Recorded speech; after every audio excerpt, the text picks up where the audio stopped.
Good afternoon, dear viewers. Welcome to this special live coverage from Kuwait Television, broadcasting directly from our news and political program studio. Today, all eyes are on Kuala Lumpur, Malaysia, as it gears up to host a truly historic series of summits. The 46th Asian Summit and its associated summits, primarily the second summit between the Gulf Cooperation Council, GCC, and ASEAN. The trilateral summit between the GCC, ASEAN and China began today with the Gulf and Chinese leaders present in the Malaysian capital Kuala Lumpur. The representative of His Highness the Emir Sheikh Mish'al Al-Ahmad Al-Jaber Al-Sabah, may Allah protect and bless him. His Highness the Crown Prince Sheikh Sabah Khalid Al-Hamad Al-Sabah, may Allah protect him, is leading the State of Kuwait's delegation and the Gulf side at the two summits. This participation is part of Kuwait's presidency of the 45th session of the Supreme Council of the Cooperation Council for the Arab States of the Gulf. Throughout this live broadcast, we'll delve deep into the significance of these Kuala Lumpur summits, their agenda, their most prominent files, and the opportunities and challenges they aim to address. Joining us in the studio is Distinguished Professor of Economics and Strategic Consultant Dr. Salah Al-Hamadi, alongside our esteemed guests connecting from Southeast Asian capitals.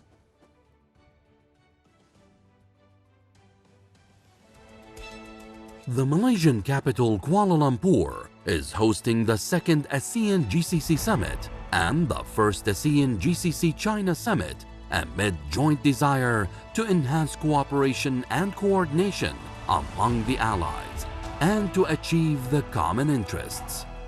The key summits in Kuala Lumpur come to tackle a host of regional topics while emphasizing the importance of widening the horizons of partnership.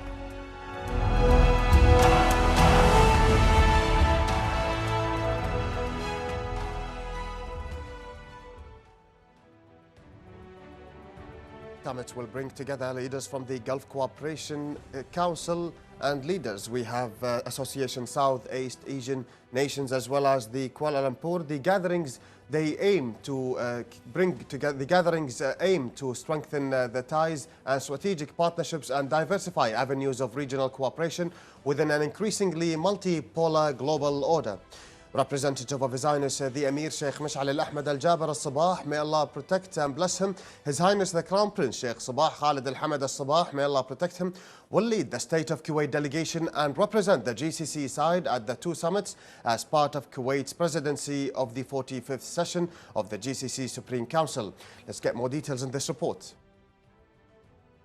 In the heart of Malaysia's capital, Kuala Lumpur, global attention turns this week to two highly significant summits, where world leaders and prominent figures gather to discuss regional and international issues topping the global agenda. Important ASEAN meetings, the State of Kuwait is reinforcing its diplomatic presence, affirming its commitment to enhancing multilateral regional partnerships and coordinating Gulf positions as part of its broader efforts to deepen economic and political cooperation.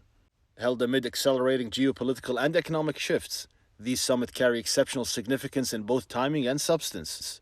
The second summit between the Gulf Cooperation Council and the Association of Southeast Asian Nations, along with the first summit between the GCC, ASEAN, and China, reflects Malaysia's growing role as a hub for dialogue and influence in international affairs. This dynamic diplomatic activity, marked by two back-to-back summits that bring together elite leaders and decision-makers from across Asia and the world, underscores Kuala Lumpur's strategic role. The first summit, of a political nature, features the participation of several heads of government and foreign ministers, focusing on regional security, shared challenges in the South China Sea, human rights issues, and stability in Southeast Asia. The second summit is primarily economic, aiming to strengthen trade and investment cooperation among participating nations. It will also tackle global supply chain challenges, digital transformation, and clean energy transitions in light of climate change. By hosting these two summits, Kuala Lumpur seeks to cement its position as a constructive platform for dialogue and a bridge between East and West, at a time when regional partnerships and collective responses are increasingly essential to address global crises.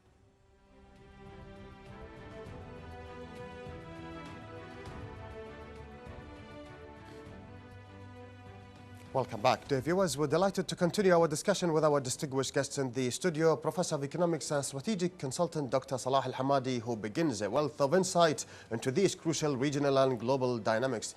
Thank you for being with us, Doctor, once again. Thank you very much, and good afternoon to all of you and to our viewers.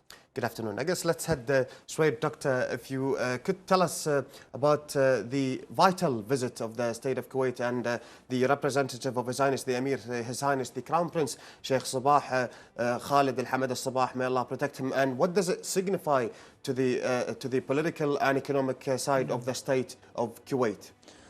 Well, if we first, it's the direct visit of His Highness Sheikh Sabah Al-Khalid Sabah, may Allah protect him, which represent the Emir of Kuwait, send, I would say, clear message that this summit is not just a symbolic, it's a very important message, a very important summit in terms of Kuwait and then in terms of the GCC. Kuwait currently is leading the GCC in the 46th summit, where it represents itself and represents the GCC in the summit. The summit, of course, it opens doors to Kuwait and the GCC in terms of, diplomacy, in terms of economics, where Kuwait, their 2035 goals is or vision is to diversify its economics, diversify its income, depends more on renewable energy, looking at more investment. If we look at ASEAN by itself consists of 10 nations, and they are one of the fastest growing economy in the world. Their population is about nearly 700 million people, and this by itself open a great investment opportunity to Kuwait, to the GCC, as well as having an alternative market for imports, because we import most of our product and services. So therefore,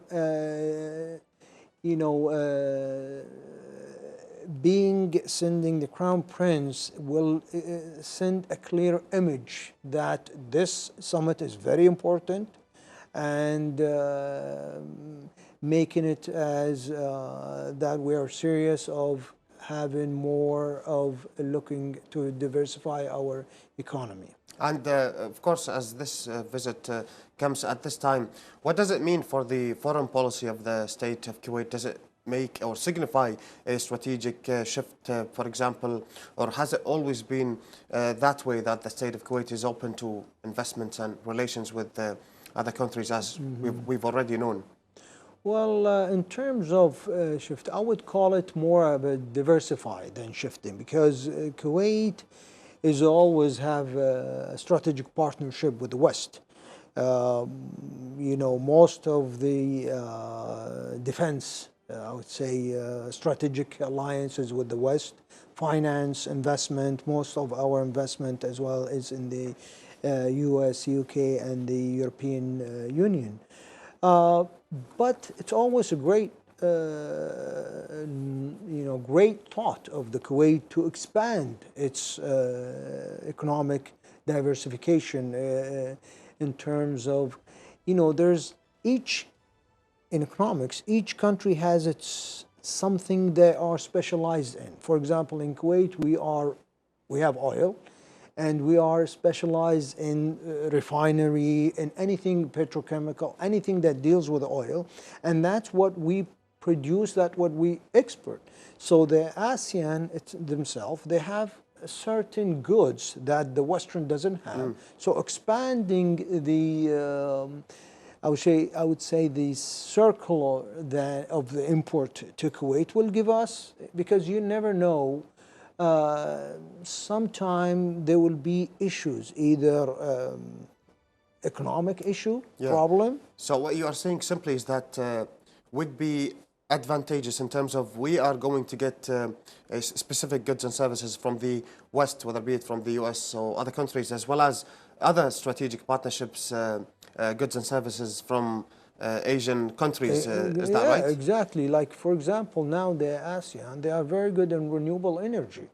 They're using the wind energy, the solar, and all that, and they are advanced in that term. So technology-wise, it will be, I mean, look at the U.S. The U.S. mostly 25% of their imports comes from China, so which is in the Asian part.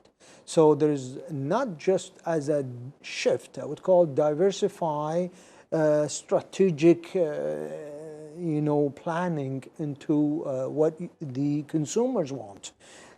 Nowadays, we are looking more into clean energy, looking at more of green energy. The world is shifting. Exactly. To new So things. therefore, we do have the sources, but you need the skills, you need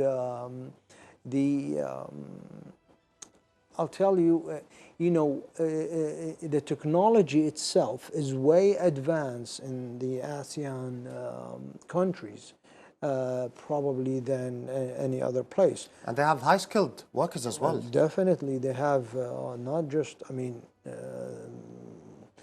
why the iPhone still is produced in China. The CEO of Apple himself, they said China is not just it's not the cheapest place to produce anymore. He said they have the best skills still. Yeah, and when he introduced alternatives, he suggested Vietnam and India, and Vietnam is part of the ASEAN. Exactly. It just introduces, assures the idea that you're suggesting of how skilled they have of technology and workers. Now, moving to still, well, in the same line of the questioning, let's say as Kuwait holds the presidency of the GCC, as we had already the GCC Summit in Kuwait, what does that mean politically and also economically for the whole GCC? Well, representing the GCC himself is the voice for the GCC themselves. The first summit was in Riyadh, was when Saudi Arabia was the president of the GCC Summit. Now, this means that GCC themselves, we have a free trade zone, and we would like to expand the market. The GCC is, they have a great GDP, they have a great source of energy. They together combine, if you put the GCC with ASEAN and China, then we have 25% of the GDP in the world, or the economy in the world, which is a very strategic. About a quarter, yeah. Yeah. About a quarter. So these are itself, it's a voice that could be heard in terms of politics, in terms of economics, in terms of, the issue, for example, if we're looking at the tariffs dilemma nowadays with the US and China. So all these are very strategic for the GCC themselves. But we have had a previous summit in Riyadh 2023 in October with ASEAN countries. And there has been, as well as the 2024-2028, the 5-year plan of framework of cooperation. And we've also had a relationship with ASEAN. Do you think this one might be different? Do you think new things would be signed, for example, memoranda of understandings alongside other things? Oh yeah, definitely. I mean, alongside of the summit itself, there's the two summits, which is the ASEAN, the GCC ASEAN, the second one, and the first ASEAN, the GCC ASEAN China Summit. Along that, there will be an economic summit where they will be talking about, for example, here, if we talk about the port of Mubarak al-Kabir, that China was part of it. That's in terms of Kuwait. But for the entire region, it is very important economic aspect because of, as I mentioned earlier, the tariffs dilemma between the US and China. And now China is looking more to expand, because as I said, 25% they export to the U.S. They are looking for more. They have the Belt and Road initiatives. Initiatives, yeah. Yeah, they're trying to expand that and looking for more strategic, dependable nations that they want to cooperate with. Move further with implementation. Exactly. Probably. Exactly. Yeah, and before we get into the tariffs, as you've been mentioning, we have a long way to go. Tell us more about the West and the Asian side. How can we balance, or is it possible for the GCC or the state of Kuwait to balance such partnerships as the West and Asian? They might have opposing views or might not. So how can we be a kind of, a balance as we've always been? Well, look at for example, the GCC. For looking at the GCC, the Western partners is always be there. They are strategic partners to them in terms, say, defense. For example, most of our defense, it's come, probably all our defense comes from either U.S. or Europe, and that's itself is a strategic alliance, and that's by itself, it's a huge budget that we deal with. And then there will be always a balance, because you have the defense and investment in one side, and then we have, look at the recent trip to Trump, and most of the GCC country has announced, for example, Saudi Arabia is announcing 600 billion investment with the U.S., Qatar 200 billion, UAE more than $1 trillion, I believe 1.2 trillion over 10 years, and these are strategic planning. Trillions have been spent. Yes. Yeah. So there is always a balance in terms of dealing economically between the West and the East. However, nowadays we're expanding more in the East. It's not just replacing, or it's just expanding. We are very short, or I would say we need to expand the trade more with the Asian side, because they have certain product and service that are more premier to it. As David Ricardo, the economist, said, you do what's your best and I do what's my best, and then we can trade. That way we can both benefit, our consumers benefit, and it will be a lot beneficiary for the nation itself. So the Asian part, they have, they are number one in the agricultures nowadays. Like, for example, we, here, like the Indian rice, we bring that from Asia. Securing the national security, which is the food itself, is very important for our country. In terms of the distance, transportation is very close, the GCC to the Asian part. So there will be more frequent delivery of good and service, won't be any shortage. Always, it's just like, I'll give you an example. Let's assume you have a coffee shop.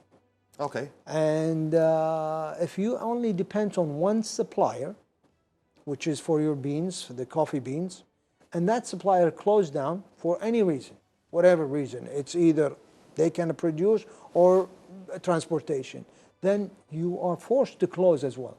But if you have more than one supplier, you have the choice. You still have alternatives. Exactly, you will have alternative in terms of quality, in terms of price, and that benefit comes to the nation itself. So for the state of Kuwait now is, and alongside the GCC, they're diversifying not only the goods and services and decreasing the reliance on oil, but also diversifying partnerships. In case of if anything goes wrong in terms of high tariffs, for example, more barriers from one side, maybe we could make more use of other sides. But for example, high tariffs from one side, would that mean the other side would not abide by the first side's rules. So can we have our own rules with the ASEAN countries away from the tariffs imposed worldwide? I guess that's a question a lot have been asking. Well, the tariff was put earlier to protect the local producer. Let's say I'm a small manufacturer in Kuwait. And it cost me, let's assume, it cost me 1 KD to produce that product. And if another huge, where they have economic of scale in any country, they can produce it at half a KD.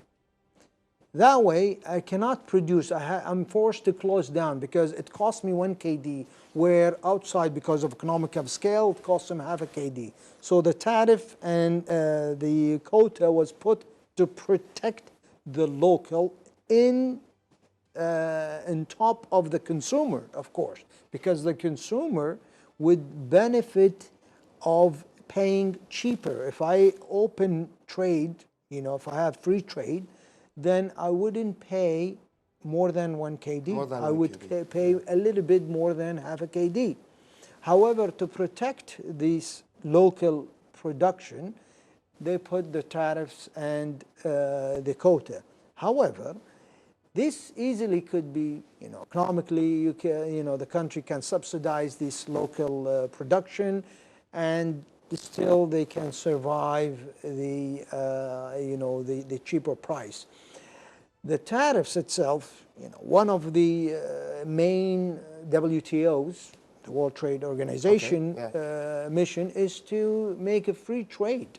Because you're trying to eliminate tariffs. You're not there to put tariffs, and that's why the GCC country here, we have a unified custom union where we have the 5% from outside, but between the GCCs, a free trade. And they're trying to move towards economic integration. Exactly. As well as, So this way, it's more beneficially for the consumer, because if you put a tariff, it will be more expensive. I have to pay more money out of my pocket to pay the difference because of the tariffs, where it increases. It's like it's a tax, basically. So therefore, it's more of protecting the local consumer, local production, but against the consumer themselves. Oh, okay. So that means simply we can work with the ASEAN with our own, let's say, agreed rules away from the barriers between us and other countries, right? Yes, definitely. I mean, look at ASEAN, they have free trade among themselves, and they have signed an agreement with India, with China, with Japan, with New Zealand, Israel. Well. Exactly. Yeah. So why not signing an agreement with them to have free trade, since we are bringing a lot of consumer from them? With other partners, definitely. Well, we'll get on more details into the discussion of tariffs and Islamic finance, of course, and other things. But let's get this report and come back to you, Doctor. The foreign ministers of the Gulf Cooperation Council, GCC, and the Association of the Southeast Asian Nations, ASEAN member states, held their preparatory meeting in the Malaysian capital, Kuala Lumpur, to discuss the agenda of the summit. Foreign Minister Abdullah Lihaya stated that Kuwait's participation in the second summit between the leaders of the Gulf Cooperation Council, GCC, and the Association of the Southeast Asian Nations, ASEAN, and the upcoming summit between the leaders of the GCC, ASEAN, and China in Kuala Lumpur confirms the keenness to consolidate the approach of international partnership and enhance communication with various regional blocs. Let's get more details of this report.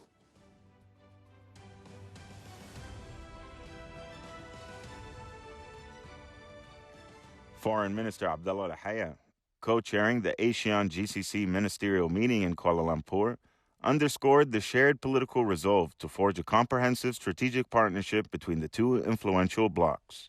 He highlighted the Joint Action Plan 2024 to 2028 as an ambitious guide, emphasizing the critical need to transition from conceptual planning to tangible implementation of joint initiatives. Minister Al-Haya articulated three core pillars for enhanced cooperation.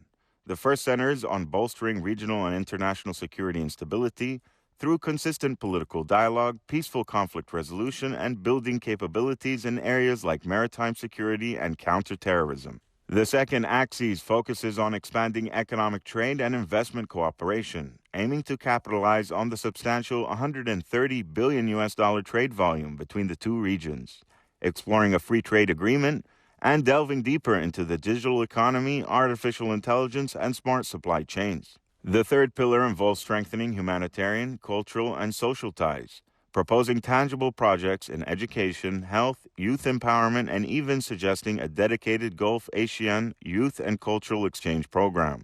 He also stressed the importance of joint efforts in environmental conservation, clean energy, and climate action. Addressing pressing regional concerns, Al-Haya firmly reiterated the GCC's principled stance on Iraq's sovereignty, underscoring the necessity for Iraq to fully respect Kuwait's territory and adhere to UN resolutions on border demarcation. On the Palestinian issue, he conveyed the GCC's profound concern over the tragic escalation in Gaza, condemning civilian targeting and calling for an immediate halt to aggression, unfettered humanitarian aid access, and a rejection of forced displacement, while reaffirming unwavering support for a two-state solution. He also welcomed positive developments in Syria. Looking ahead, Al-Haya expressed strong confidence that the upcoming second ASEAN-GCC Summit and the inaugural trilateral summit involving China represents a significant leap in multilateral collaboration, ushering in a new era of regional diplomacy built on dialogue, partnership, and integration for a more stable and prosperous future. The ministerial meeting itself served as a crucial preparatory session, finalizing the agenda for the Leaders' Summit scheduled for tomorrow.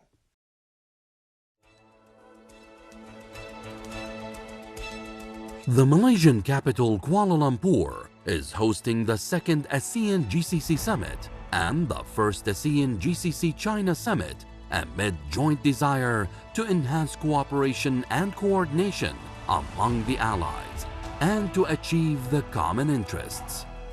The key summits in Kuala Lumpur come to tackle a host of regional topics while emphasizing the importance of widening the horizons of partnership.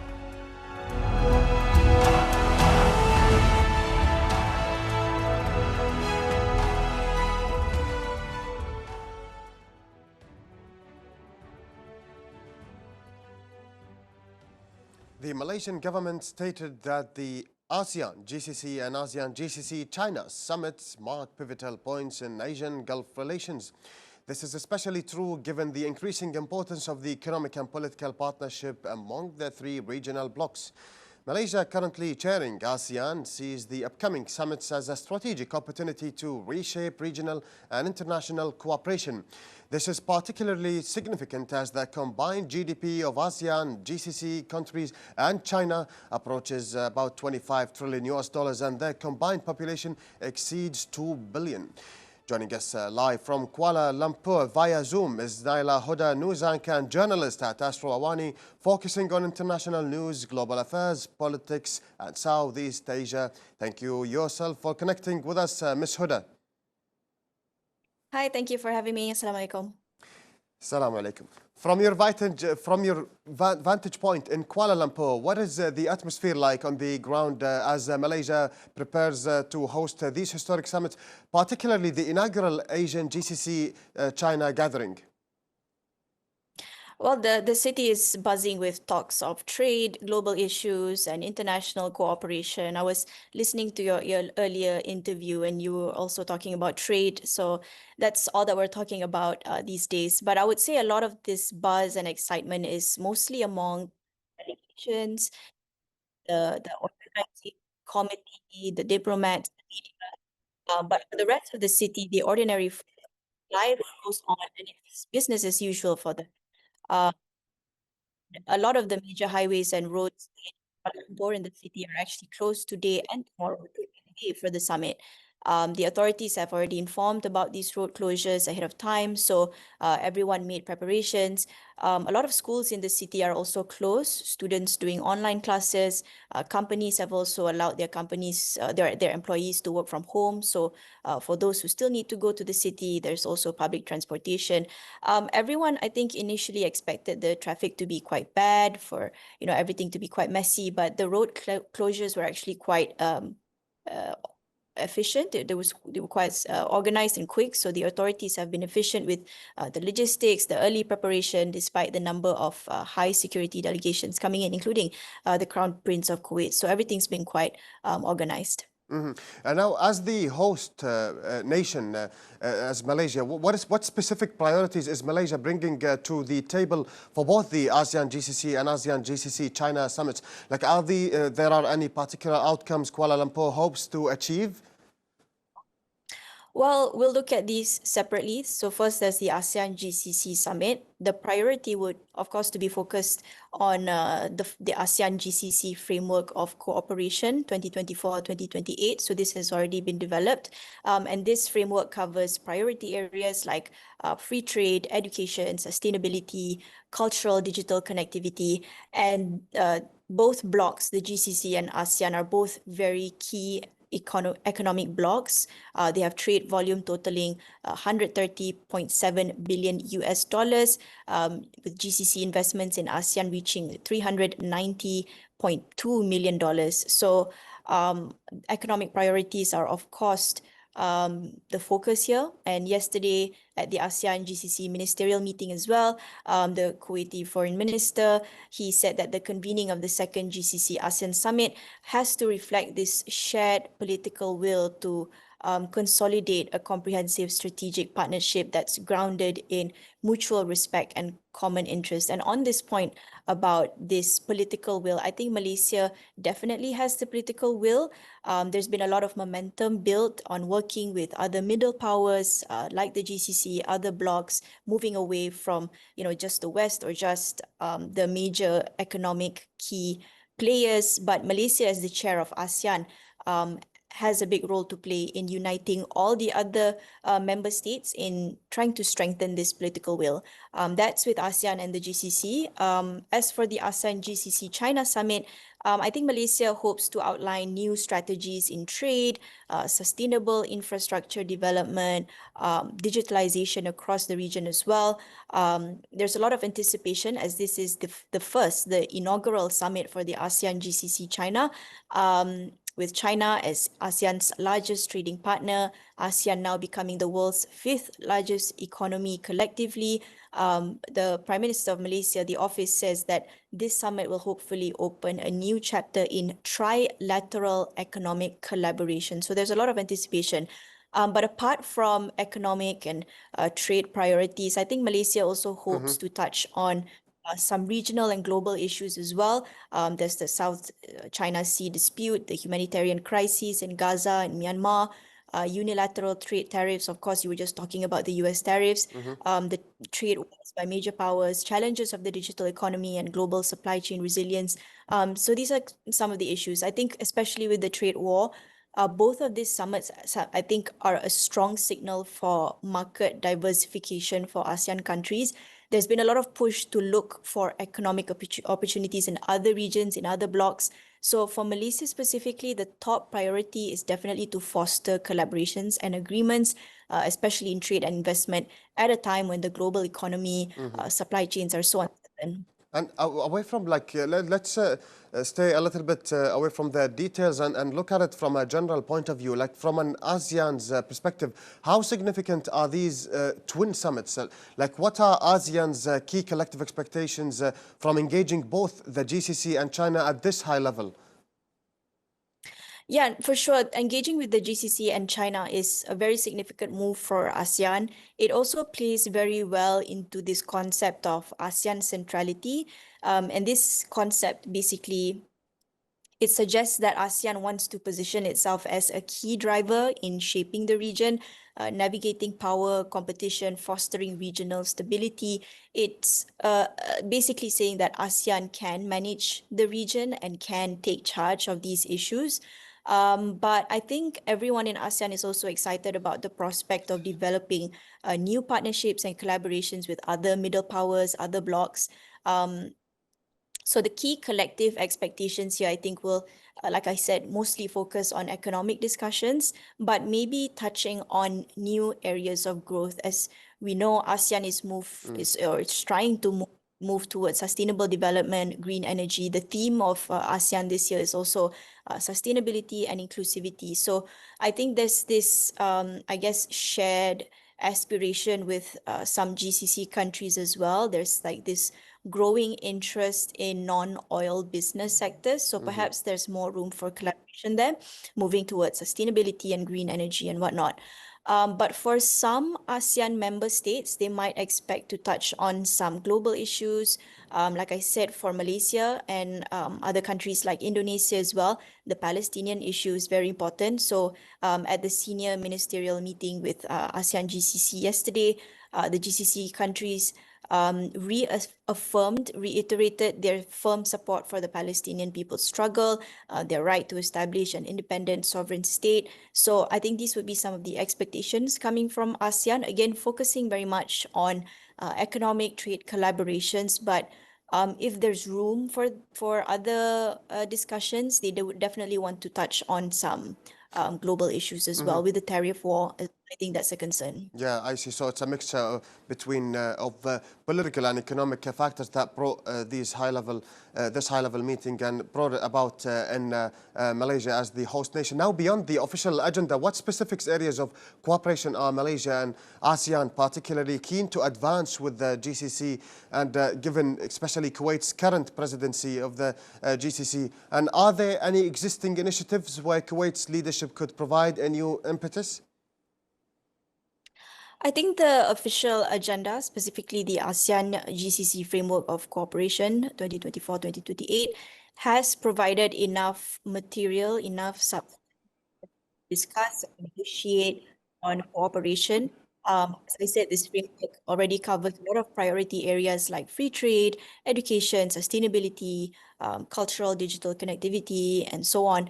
And just today, there was already a document exchange ceremony for the free trade agreement, the FTA between Malaysia and GCC. So again, the interest is still focused on economic and trade opportunities, but there also might be more interest on sustainability again, with the GCC tapping into non-oil business sectors. I think ASEAN sees a lot of untapped opportunity there with sustainable growth and development, green energy.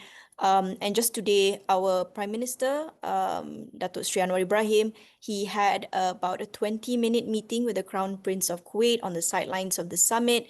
It took about 20 minutes, but they managed to find time to discuss strengthening efforts, strengthening bilateral relations between the two countries, especially looking in areas of trade and investment, defense. We know Malaysia and Kuwait has already had some agreements on defense, some trade going on. Education, tourism, and disaster management. I think there's a lot of increased people-to-people movement between Malaysia and Kuwait as well. So the interest is there. But at the same time, during the meeting, they also discussed about current developments in the region, situations in Palestine, Syria, Lebanon, and Yemen. So, I think beyond the agenda, there's a lot that can be done. So I think perhaps both of these blocks, ASEAN and GCC, might need to have or might see more interest or might see more opportunities in having more frequent summits or meetings, because this is an annual meeting. Everyone's trying to get their say. Everyone's trying to get their time with each other. And there's China, and there's so I think there might be more interest between ASEAN member states and the GCC countries to have more engagement and more dialogue, perhaps more bilateral talks as well between the two areas. So it's a good sign, I think, towards more international cooperation, especially cooperation in regions that have not seen a lot of engagement and dialogue before. I think previously it was very much, West and South, but I think to look at South-South collaboration is definitely positive. Well, thank you very much for these elaborative and comprehensive inputs that you've given us over about the summits. Well, thank you and shukran jazilan. Ladies and gentlemen, that was Naila Huda, news anchor and journalist at Astro Awani, focusing on international news, global affairs, politics and Southeast Asia.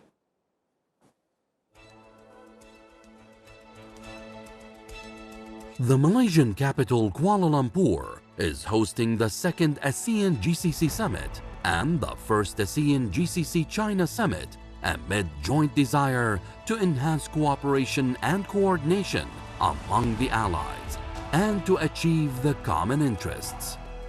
The key summits in Kuala Lumpur come to tackle a host of regional topics while emphasizing the importance of widening the horizons of partnership.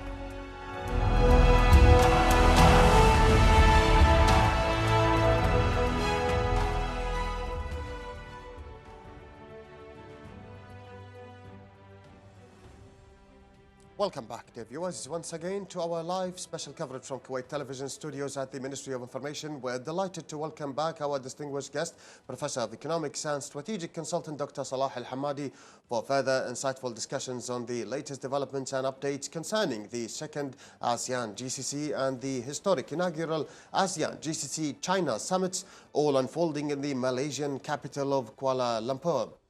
Dr. Salah, thank you for being with us again and welcome back. Welcome back, thank you. Now, Dr. Salah, before we get into the discussion of U.S. tariffs as we've been speaking and Islamic finance and its importance, there's just lots to unfold. I would like to ask you a question regarding the Palestinian cause, especially that our guest, as you've heard, Naila Huda has said that the Palestinian cause was on the table, and also, well, Indonesia and other countries view it as important. Now, also the GCC and the state of Kuwait has put it high on the agenda in Kuala Lumpur. How do you interpret that? Well, in terms of first Kuwait, I would say Kuwait has always been in top of the Palestinian cause. The case of Palestine is not just as a humanitarian issue, it's more of authentic, more of a legitimate case that Kuwait has always defended. And then the GCC, of course, all the GCC is, since day one, they were supporting. If you recall, back in 1973, when King Faisal was led to boycott the oil, who to the country was supporting Israel to attack the Palestinians. So it was a unity in the GCC to defend the Palestinian case. In terms of putting it in the Asian or ASEAN agenda, ASEAN, I mean, look at who's in the ASEAN, first of all, Malaysia or Indonesia. Indonesia is the largest Muslim population, where also they are beyond the aggression on the Palestinian themselves. So, the guest earlier, Ms. Huda, was talking about how important is the Palestinian issue to discuss. It is, yes, there is, having a collaborative, I would say, decision on Palestinian will make a voice, will make the world listen to that it is a legitimate case. What happened in Palestine and Gaza is not an easy to forget. Comparing, I don't want to, it's worse than what they, if we look at the situation in Gaza, it's beyond a humanitarian issue. The way that they live, the killing, the abusing of children, it's not a self-defense. Where's the self-defense in this case? I mean, people staying there with no food and clean water. They don't even have shelter, and coming into the summertime from a winter time, and this is even the humanitarian issue, meaning that delivering food and services to Gaza is very difficult nowadays. So now, at such difficult time, at such difficult time for the Gaza Strip and the Palestinians, bringing the Palestinian cause in the ASEAN summit or the ministerial meeting, that signify something as important to not only the state of Kuwait but the GCC and probably even the whole ASEAN or most of the countries. Yes, definitely. I mean, the GCC always, they are balancing the situation. They are always playing the diplomatic, more as a modest diplomatic issue. They're trying to solve things diplomatically.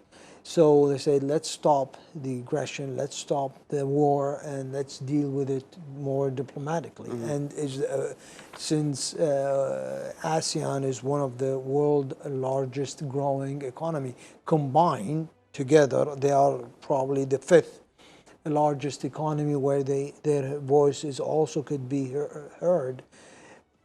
Combining the GCC and China and discussing the causes of Palestine, this will send a message that humanitarian issues should not be forgotten during economic summit. So therefore, even dealing with how to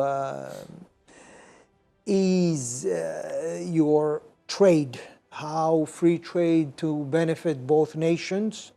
We're looking at there's a nation without even a humanitarian issue. So this needs to be looked into the agenda of the ASEAN, GCC, and China. And hopefully we will see results from, bringing such a cause at such a high-level summit. Now, Dr. Af, we've touched on the importance of the Palestinian cause and bringing it to the table high of the agenda. Let's shift to also one of the aims of the summit, as ASEAN, GCC, and ASEAN, GCC, China Summit.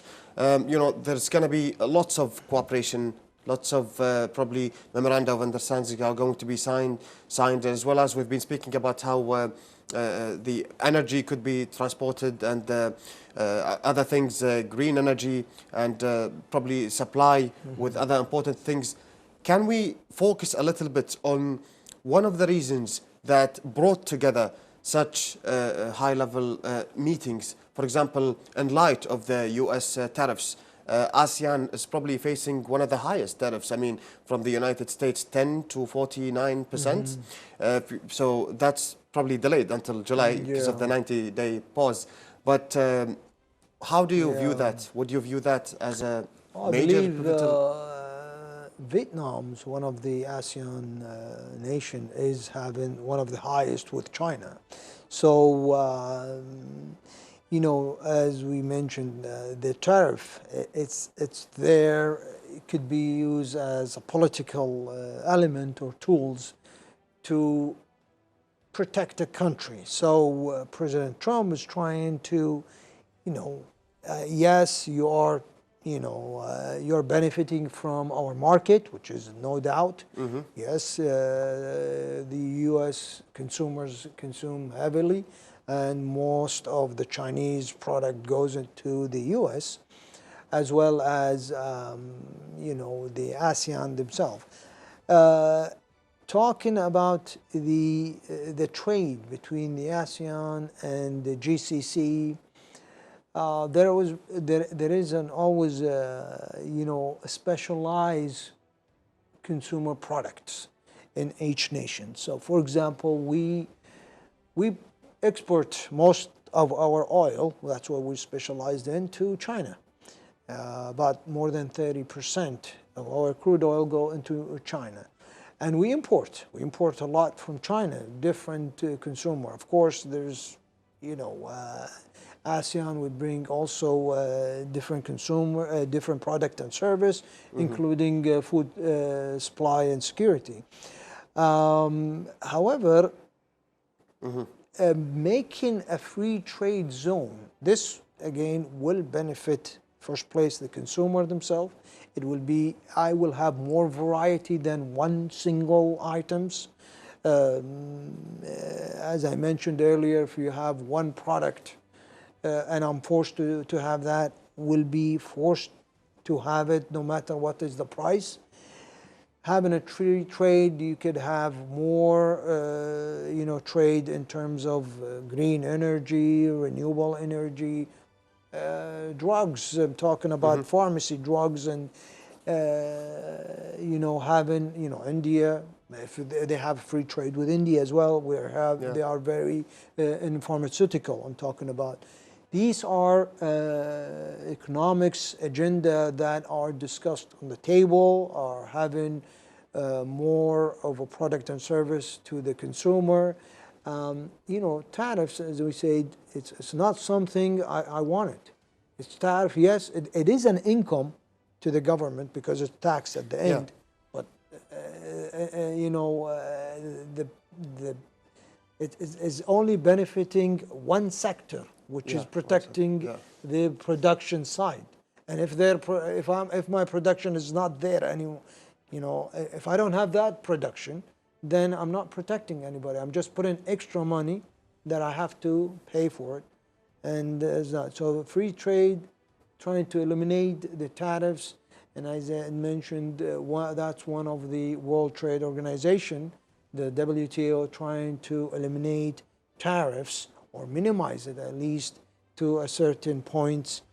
For example, there's a free trade between the GCC, and that's what we're trying to have with the ASEAN and the Chinese. And actually, to support what you have been saying about the vital partnership that could form between GCC, ASEAN, and China. I mean, as we've spoken already, I have lots of figures here, like the Strait of Malacca as well, that is in the between and near the ASEAN.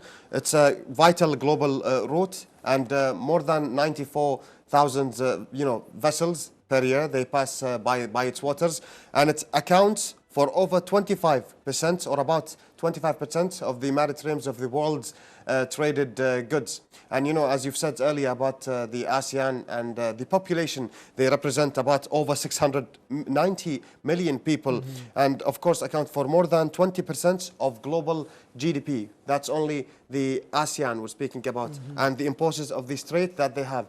So that would probably give us an advantage if we had an opportunity to use the strait for several and diversification of goods and services, like we use the Strait of Hormuz, for example, right? Exactly. I mean, this is a very important question. Actually, what you have saying is we have a strategic now road that goes, because we do export. Our oil go through that road. So securing that place and making sure that we could use that vessels, because we import and export through that. This is a very important, road to secure.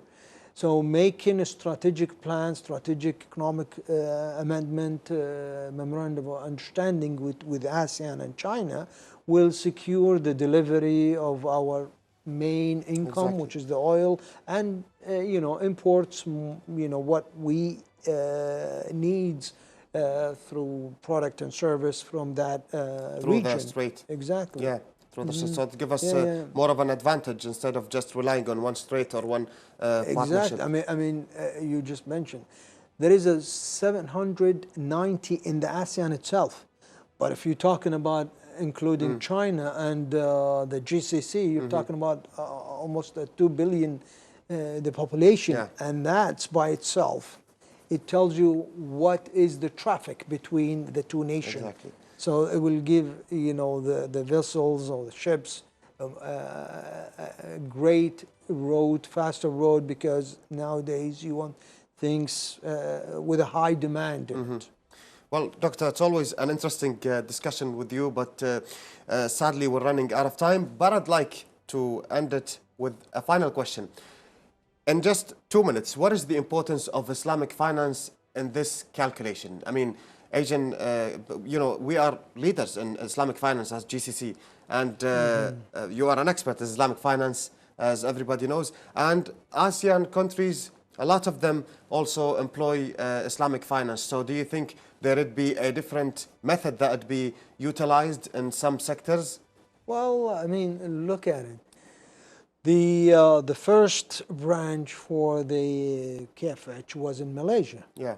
So it's still there. And it's very important nowadays. Most of, as I mentioned, most of Muslim countries are in Indonesia, and they're looking for, of course, they have Islamic finance, banking sector there, but Islamic finance is growing as the same rate as the fastest growing economy of ASEAN.